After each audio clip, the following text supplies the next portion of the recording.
DIY 教室。本物の石でできた薄い板材、ストーンベニヤ。ストーンベニヤは天然石をスライスして薄いシート状に加工した建築材料です。自然が生んだ石肌の風合いそのままに空間デザインを楽しむことができます。ファイバーグラスで補強された樹脂の機材に天然石を貼り付けた3層構造でできています。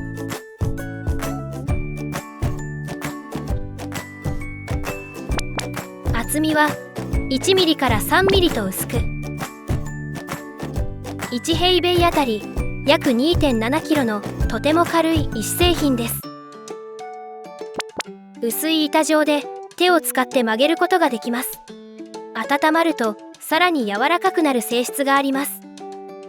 種類によって柔軟性に差があるのでご注意ください。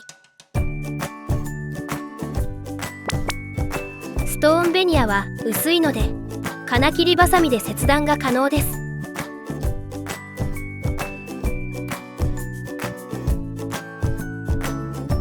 金切りバサミで切りにくい場合は金の粉などを使用してください。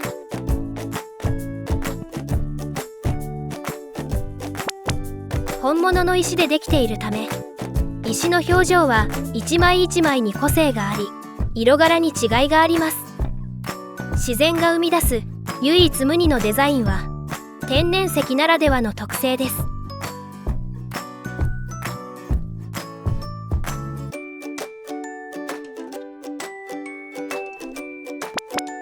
ストーンベニヤはボンドで貼り付けて施工します。住宅・オフィスデザインから店舗など商業施設までさまざまな場所に使用することができます。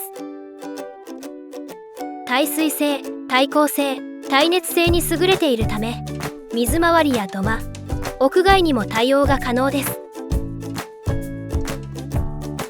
洗練された上質な空間をお楽しみください。